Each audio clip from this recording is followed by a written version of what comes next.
வணக்கம் ஃப்ரெண்ட்ஸ், நான் ரமணன். இன்றைக்கி நம்ம பார்க்க போகிற டாபிக் என்னென்னா ஒரு டிப்ஸ் மாதிரி தான் பார்க்க போகிறோம். அது என்னென்னா, எல்லோரும் காமனாக பண்ணக்கூடிய தப்பு தான் வைண்டிங்கில்.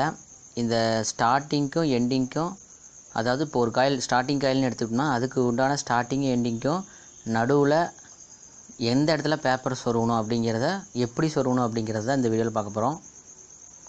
ஃபஸ்ட்டு ஸ்டார்டிங்கும் எண்டிங்கும் ஐடென்டிஃபை பண்ணிக்கலாம். அதே மாதிரி அதுலேயும் பண்ணிக்கலாம். இந்த மாதிரி பேப்பர் மடிச்சுக்கிட்டு இது வந்து தெளிவாக பார்த்துக்கணும். நம்ம வந்து ஸ்டார்டிங்கில் கொடுக்குறோமா இல்லை எண்டிங்கில் பேப்பர் போடுறோமாங்கிறத.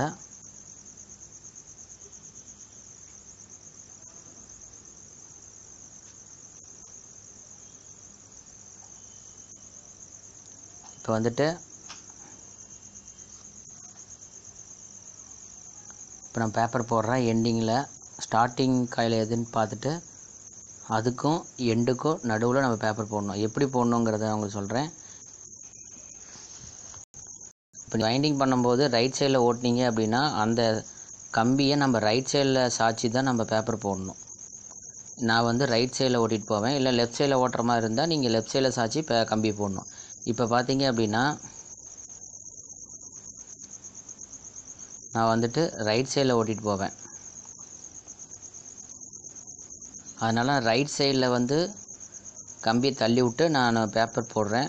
ஃபேஸிங் பேப்பரு பாருங்கள், அதில் எதுவுமே வந்து இந்த மாதிரி கம்பி வரக்கூடாது. ரெண்டும் செப்பரேட்டாக பிரிஞ்சிருக்கணும்.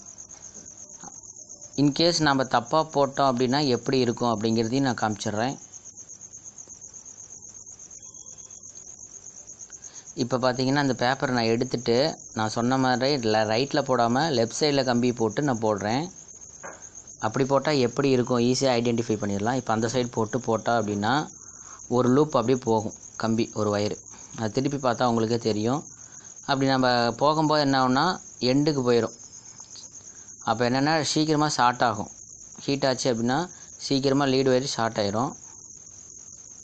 ஸோ அதனால் இந்த தப்பு பண்ண வேணாம், கரெக்டாக பார்த்துக்குங்க. இன்னொரு டைம் காட்டுறேன் பாருங்கள். இதுதான் வந்து கரெக்ட் டைரெக்ஷனு. அதேமாதிரியே இந்த சைடும் கரெக்ட் டைரெக்ஷனில் போட்டுக்க வேண்டியதான். இந்த பேப்பர் போடுறது கொஞ்சம் கரெக்டாக போட்டிங்க அப்படின்னா லீடு வயரு இல்லை ஷார்ட் ஆகிறது ஒன்றும் ப்ராப்ளம் இருக்காது. இது நம்ம டைட்டாக காயிலுக்கு இடமே இல்லாமல் ஒரு சில காயில் வந்து ஓடுற மாதிரி இருக்கும். அதுக்கெலாம் கண்டிப்பாக இந்த பேப்பர் போட்டே ஆகணும். இதே மாதிரி அதுக்கும் நீங்கள் போட்டாலும் சரி போடலனாலும் சரி, ஒரு சில பேர் போடுவாங்க, ஒரு சில பேர் போட மாட்டாங்க. அது ஒன்றும் தேவையில்லை. ஸோ இதுதான், இது வந்து பேப்பர் சொருகிறது ரொம்ப கேர்ஃபுல்லாக எப்படி சொருகணும்னு மட்டும் தெரிஞ்சுக்கோங்க. இப்போ பார்த்தீங்கன்னா நான் சொருகின மாதிரி சொருகிட்டீங்க அப்படின்னா கரெக்டாக இருக்கும். எந்த ஒரு ஷார்ட்டும் வராது. ஸ்டார்ட்டும் எண்டும் கரெக்டாக பார்த்துட்டு அதுக்கு சென்டரில் நம்ம செப்பரேட்டாக பிரிக்கணும். அதை மட்டும் கரெக்டாக பிரிக்கிறதுக்கு உண்டான டிப்ஸ் தான் நான் சொல்லியிருக்கேன். இந்த வீடியோ உங்களுக்கு பிடிச்சது அப்படின்னா லைக் பண்ணுங்கள், ஷேர் பண்ணுங்கள், கமெண்ட் பண்ணுங்கள். நம்ம சேனலை சப்ஸ்கிரைப் பண்ணாதவங்க சப்ஸ்கிரைப் பண்ணி வச்சுக்கோங்க. கூடவே அந்த பெல் ஐக்கனையும் ப்ரெஸ் பண்ணிக்கிட்டிங்கன்னா நான் கொடுக்குற ஒரு வீடியோ உங்களுக்கு அப்டேட்டாக வந்துகிட்டே இருக்கும்.